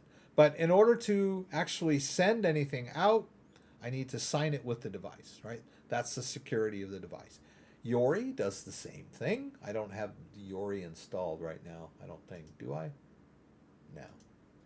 Maybe over here? Let's see. Okay, yeah. We'll do the same thing. Connect to hardware, Ledger, Shelly. It's a newer one. Next. Connect. Ledger X. Nano X. Okay, it wants me to export the public keys again. Confirm. Wait. Again? Seriously? What did I do? Does it want me to do it again? Okay. It wants me to do it again. All right. Okay. All right. Yes, we did it. All right. There it is. Same balance. Same wallet. Just from two different interfaces. Right? So there's no reason to all say people, oh, now that I'm using Ada Lite, do I need to move it from Yori to Ada? No, you don't have to transfer anything. It's the same wallet. All right? And I'm using the same wallet.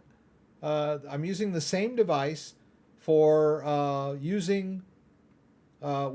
pairing the same device to Daedalus, right? And I'm using Daedalus to stake.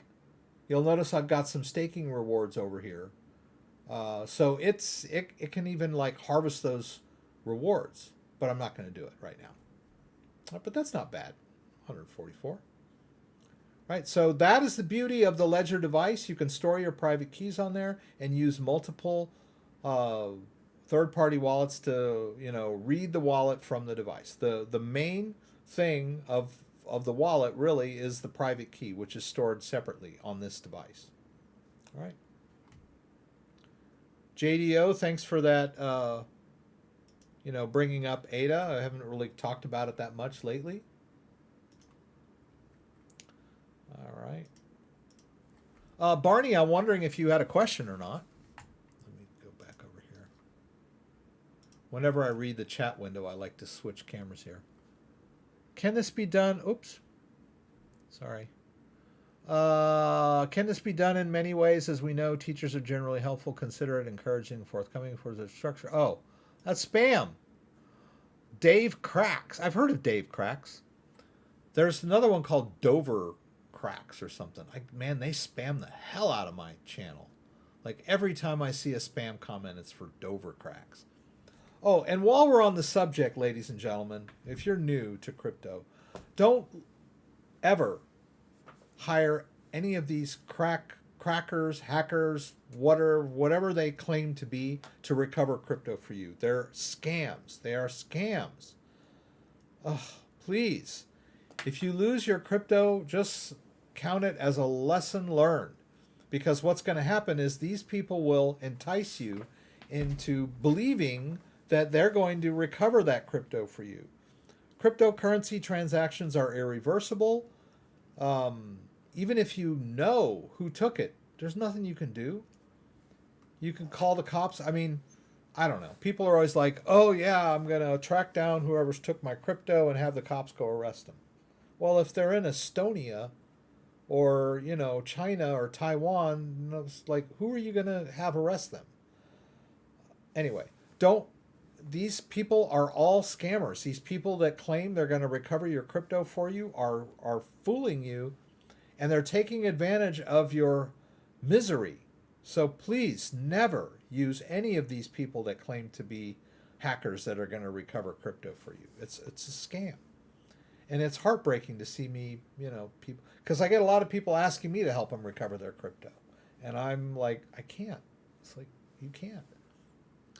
I can help you with wallet issues, that kind of stuff.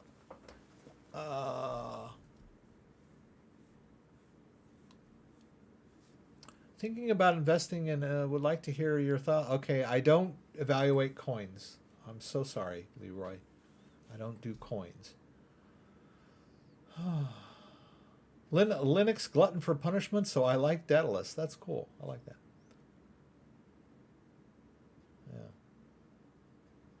Scammers will ask for upfront money on a promise they know they cannot deliver on. Yes, JDO, that is right. I would recommend using legitimate crypto wallet sites. Okay. Hey, Dan is here. Yay, Dan. Dan, do you or do you not have moderator privileges? I believe you do. Let me see, Dan. Add moderator. Dan Westra is now a moderator for my channel. Yay, Dan. You're under no obligation whatsoever, Dan. But I think we talked about it the other day when we met. Oh, by the way, Dan, I forgot to get your phone number. I don't know if you've ever sent me an email, but shoot me an email and we'll exchange phone numbers. And if that doesn't work, then we can get Randy involved. My top 3 cryptos: Bitcoin, Ethereum, and what's number 3? What's number 3? Let's see, where are we here? My top 3 cryptos. See, they're sucking just when I thought I was out. Let's see here. Let's go to. Whoops, doggone it. My top 3 crypto. Well, I'm not a big fan of Tether. Bitcoin, Ethereum, and Binance Coin. Those are my top 3 cryptos. Go buy those. You'll be happy. This is my first live stream on CryptoDad. LOL. I've been watching your videos for a couple years. Well, it's good to have you here, Mo. I appreciate that. Buying hardware like Ledger, right?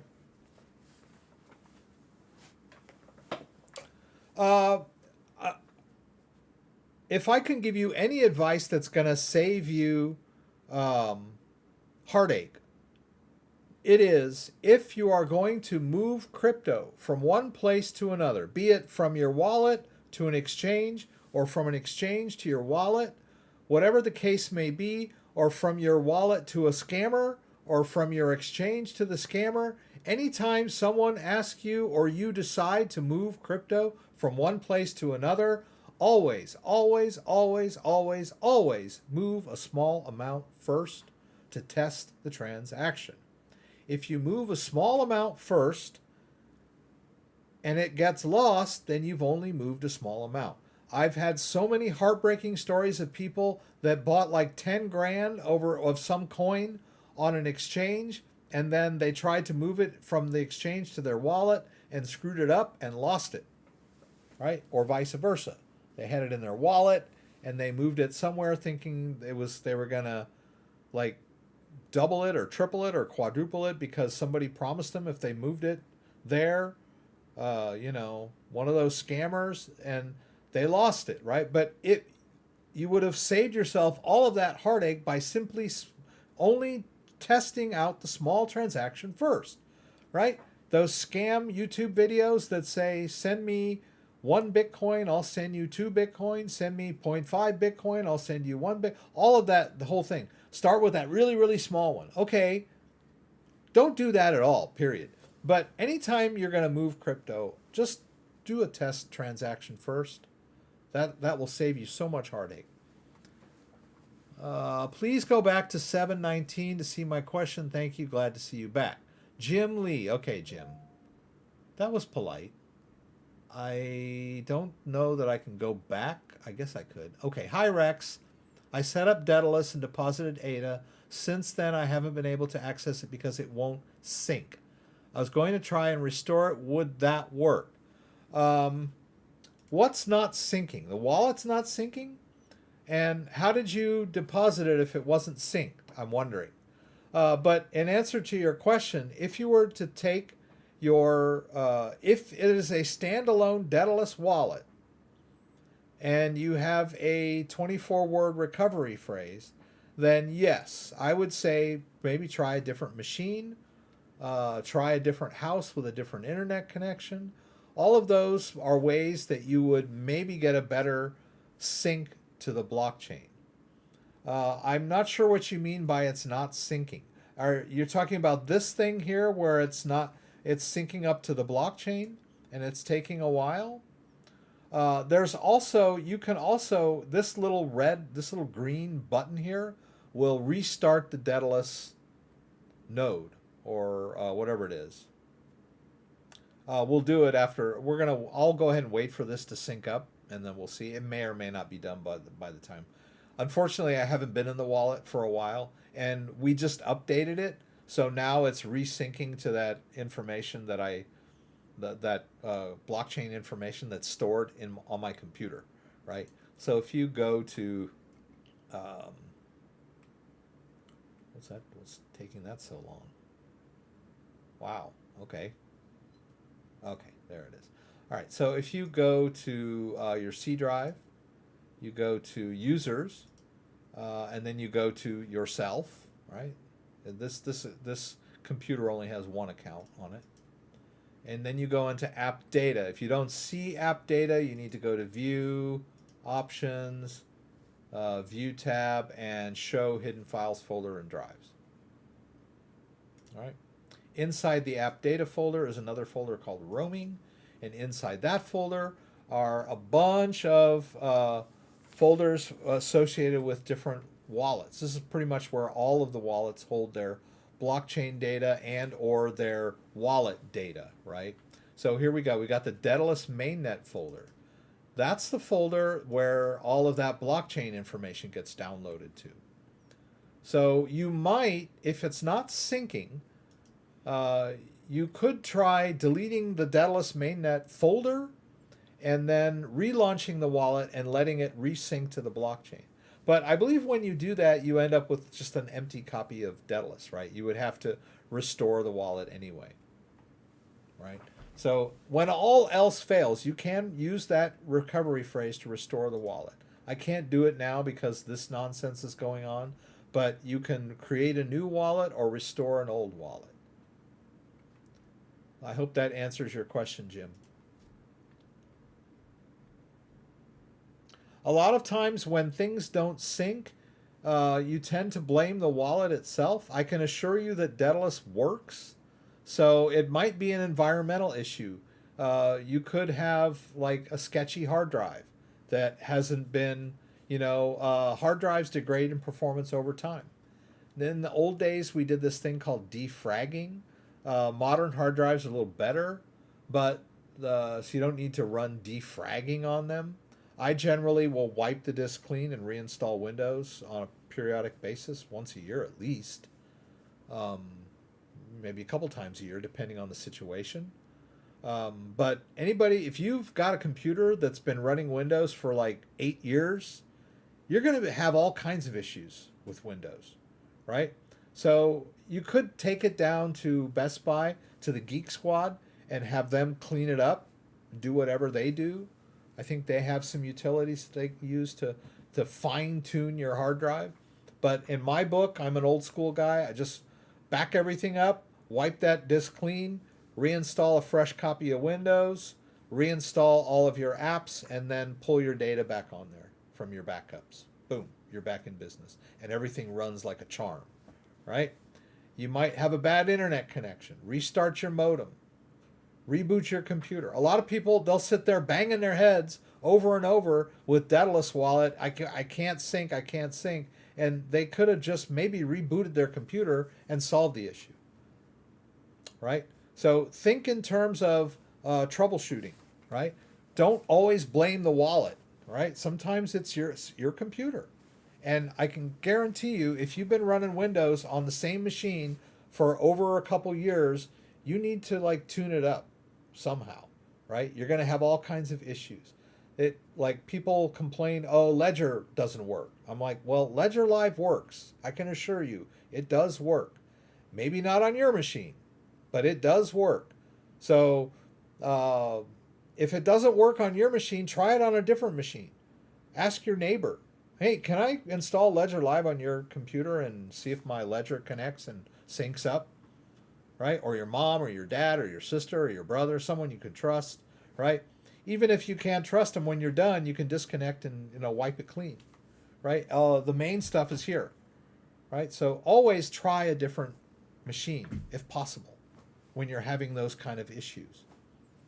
With SSD, do you need to do error checking or scan disk? I don't. No, like I said, I use solid state drives. I've been using solid state drives for years now. I moved from a solid state drive up to M2 drives. This machine is all... I think Randy just sent me Dan's number. That's cool. I guess Randy's here too.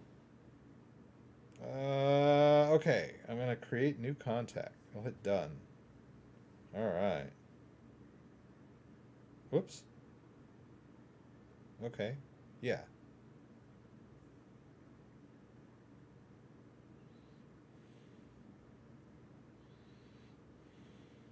Well, that takes care of that problem, right? All right.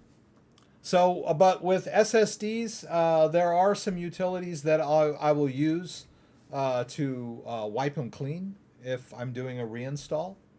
But I generally don't run like all those utilities on your drive, like those drive checkers and all that stuff. I don't think they really work right on SSD drives. I think you can really damage your computer or your hard drive if you run the wrong kind of utilities on the wrong kind of hard drive. It's like just kind of dicey.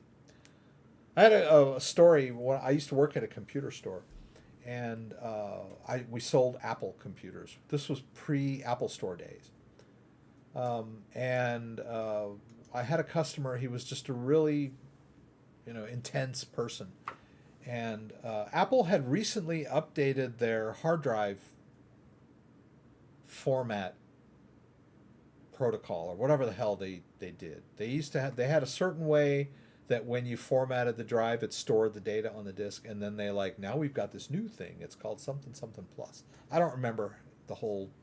It's been a while, right? So he buys a brand new computer, takes it home, and then the next day or a couple days later, it comes in totally screwed up, doesn't work. Period. Like, what happened? Well, I took it home, I Nortoned it. I did this. I'm like, okay, first of all, why in the hell did you run Norton on a brand new computer? There's no reason to run Norton on a new computer. But he was like so intense that he was like, I Nortoned it. Well, it turned out he Nortoned it with the wrong version of Norton that was still geared for the old hard drive format protocol. So he screwed up his OS by doing that. So we're like, lesson learned, just relax with the utilities, man. Just like a brand new hard drive, wiped clean with a fresh copy of Windows is your best bet. Right? Do that once a year and you'll stay happy. Yes, Dan. Yes, my email. It's in the description down below if you want to email me. I do my best to answer emails. But like I said, I got an email from a guy. He's like, he wanted me to help him track down the people that stole his crypto. I was like, can't do it. Can't help it. Can't help you with that. Sophia S., thank you so much for these sessions. One question, would it be safe to just store in BlockFi or these sites and staking rather than using ledgers? That is the question for the ages for crypto people. I like BlockFi. There's BlockFi, there's Nexo, and I believe there's another one that will pay you interest. But you are giving them your crypto to manage, and they are similar to banks, right? So yes, they owe you back the crypto, but something could happen. So Bitcoiners have a saying called "Not your coins, not your keys, not your coins," which means if it's not in your wallet, then you don't own it. And so they are obsessive about storing crypto in their own wallets, like I'm showing you here. This Bitcoin is in my wallet, stored in on my computer, and the private keys are on this device, safe and secure. What's called self-custody, right? But it's just sitting there. It's not earning interest. So if I were to take this Bitcoin and, okay, now it's received. We can actually move it over to block that KuCoin. If I were to move this to BlockFi, I would be earning interest, but the sacrifice there is that I'm giving them custody of it. BlockFi and Nexo are pretty good, trusted platforms. I think they've got, certifications and financial they follow regulations and all that kind of stuff. But if it's not yours, it's not yours. Things could happen. But that's just me, right? But the idea of crypto is that you don't have to trust centralized institutions, right? That's why self-custody is the battle cry of the free coiners, the Bitcoiners, everyone else that self-custodies their own coin. And there are ways to earn interest on coins like Daedalus by staking it in your own wallet, but there are really no solutions for Bitcoin, really, which is why that's where BlockFi and Nexo come into play. So I prefer to keep the coins in my own wallet. but that's just me. I stored some coins on BlockFi. I do have some of my coins that are being staked on Kraken, right? Because it's simpler. Like I have some DOT staked on Kraken, not all of my DOT, some of my DOT, but it's earning interest, right? Because I want to earn some interest in an easy, convenient way, right? So yes, I do, but not all my coins. Most of my coins I self-custody. So let's go ahead and do that KuCoin thing, right? We're going to deposit some Bitcoin. Let's copy that into our clipboard. Let's go over here. Let's send. We'll paste in that KuCoin address. We'll hit continue. We'll do $200. We'll hit continue again. We'll hit continue one more time. And now we need to sign the transaction, the outgoing transaction. This is the security of the ledger device. What did I just do? Did I do that? Are you kidding me? That thing's gone now? What happened? Ugh, seriously. Oh, yeah. Okay, we got to do it over here. That's okay. All right, so it wants me to open up the Bitcoin app, right? Let's do that. Now it's going to, we're going to review this transaction. We're going to verify whether we want to send it out to KuCoin or not. Right, there it is, review output. That's the amount. There's the address I'm sending to. We can even do this business. Right, let's just verify that, eyeball it, make sure it's the same address. It is, right? Let's go ahead and advance to the next screen by hitting the metal button, hit accept.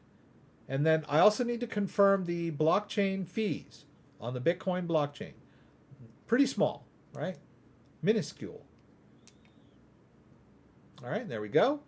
Off that Bitcoin goes over to KuCoin, and we'll go ahead and buy some of that coin that someone was asking me about earlier, because it's like not, it's fairly high rank, so I'll go ahead and buy it, right? I'll take your impudent advice. Okay. That's a line from a movie, actually. I love that movie. There's an old movie called Waterloo by Dino De Laurentiis, and it's got Christopher Plummer and Rod Steiger. Rod Steiger plays Napoleon, and Christopher Plummer, of course, plays Wellington. And one of the privates tells Wellington, he's like, "Hey, don't stand too close to the tree during a battle or whatever. It's bad luck." And so Wellington looks over and goes, "I'll take your impotent advice." And he moves. It's just cool. I love that line. "I'll take your impotent advice." So yes, no one asked me, no one told me to buy Telcoin. He just asked me how, right? No one said, "Hey, what do you think about Telcoin? Where do you think it's going? To the moon? Can you evaluate it?" He didn't say that. He's just asked me, "How do I buy Telcoin?" So this is our exercise for tonight. And if you recall, we said, okay, we went down to market. Where can we buy it? We saw it's available on KuCoin. We can't buy it on Coinbase. We can't buy it on Kraken. We can't buy it on Binance. We can't buy it on Binance US. But we can buy it on KuCoin. So what do? We go over to KuCoin. We give them our email. We give them a password. We set up an account. And now we're going to fund our account with Bitcoin, because we don't need to show our ID to fund an account with Bitcoin, right? We can go back over here to assets. This might not happen fast enough because we did it a bit late here. But you can go over here to deposit and withdrawal history. And as you can see, it's not even showing up yet. It will eventually. And then once we get the Bitcoin there, we're going to trade for this coin and then come back, right? Okay, can you show me how to transfer ADA from coin? Oh, did I miss that one article? I think I had an article that I did not share with you earlier about the Binance Smart Chain. Whoops.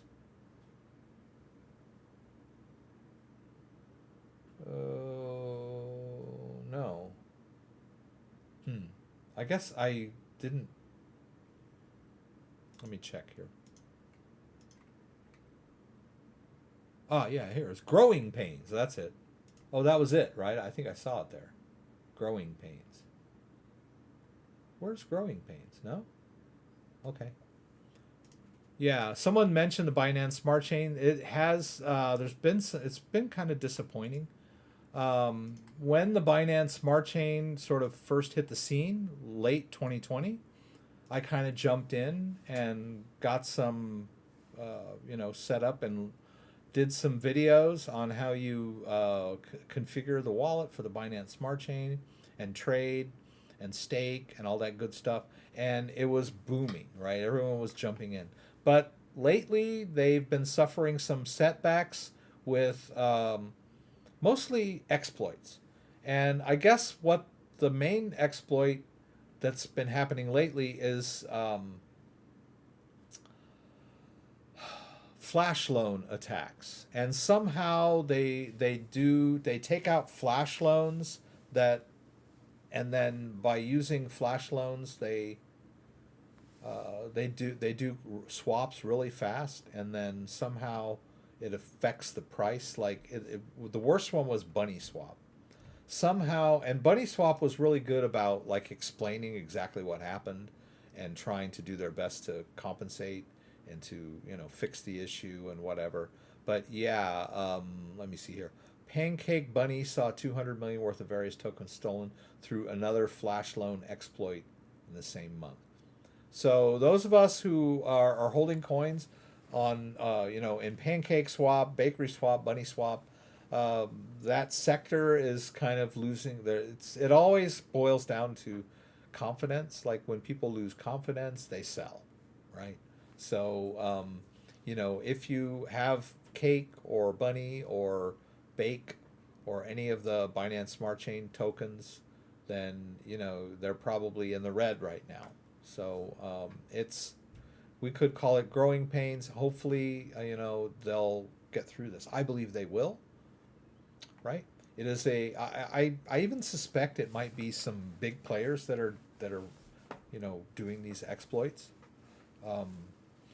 A lot of big players hire hackers to do this kind of stuff for them, to make their competition look bad, right? Don't want to get into conspiracy theories here, but I suspect there are some big players who are attacking the Binance Smart Chain for their own reasons, right? It's sad, right? But I think that they will survive. This is the future of finance, right? People were staking and making a killing just on staking their own crypto. But anyway, I forgot to mention that earlier. Pay your taxes. Thank you, Dan. That's right. Pay your taxes. If you're staking ADA, how long before you receive rewards after the end of the epoch? That's a good question. We're still syncing our Daedalus wallet up. I don't know that we're going to get there in time. Yeah, it's almost 8. And I promised the kids it's movie night. We're going to watch that. What are we going to watch? We're going to watch that one. Where is it? What are we doing here? Where is that? Okay.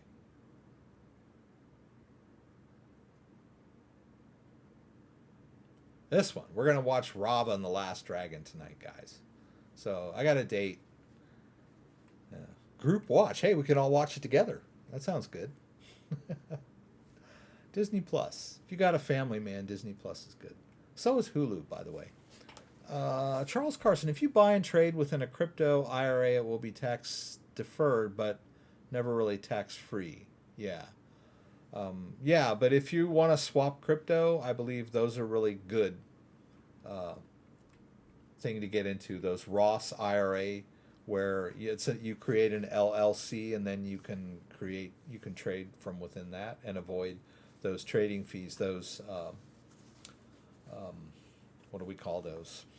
Capital gains and or losses, right? Yeah, I don't think my crypto is going to arrive on KuCoin in time for me to do that trade for you guys tonight. Maybe later. Oh wait, okay.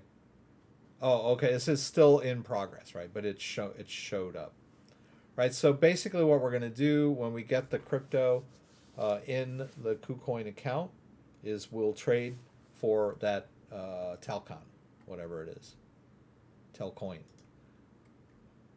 I normally wouldn't have done this, but it's cheap, and it's the ranking was what was it? It wasn't that bad. What was the ranking on it? 58. That's decent. I mean, not that the high rank means that it's gonna, you know, is it that it's a buy right now or it's a long-term hold or whatever, but it's better than a coin that ranks like 35, 64, whatever, you know. And it's down today, so why not? Everything's down today. All right, we're going to give it a shot. Doop, doop, doop. Okay, guys. Thank you tonight. Thanks, Dan, for showing up. And I've got your number now, and I look forward to meeting you again in person. And Randy as well. I plan on going up to the Cherry Festival at the beginning of July, right? That's going to be a fun thing for those of us here in Michigan. I've never been, right, to the Cherry Festival, but I love cherries. I've always loved cherries. As a kid, I loved cherries. My grandmother had a cherry tree in her backyard in Fort Wayne, Indiana, and those are decent cherries, right? But Traverse City, Michigan is the cherry capital of the United States, of the world. Okay, guys. Oh, I think I got this camera fixed. Yes, I did. Look at that. Don't forget, we do this every Saturday, 6 p.m. Eastern Standard Time. Please join me again for the live stream from Michigan, where you can throw out questions, and I'll do my best to get them answered. Hope to see you there. Did this work? Yeah. If you like this video, give me a thumbs up. If you'd like to subscribe to my channel, I would appreciate it. When you subscribe, there's a little bell that you can click that will allow you to be alerted whenever I post new content. Once again, thanks for joining me, and hope to see you again soon.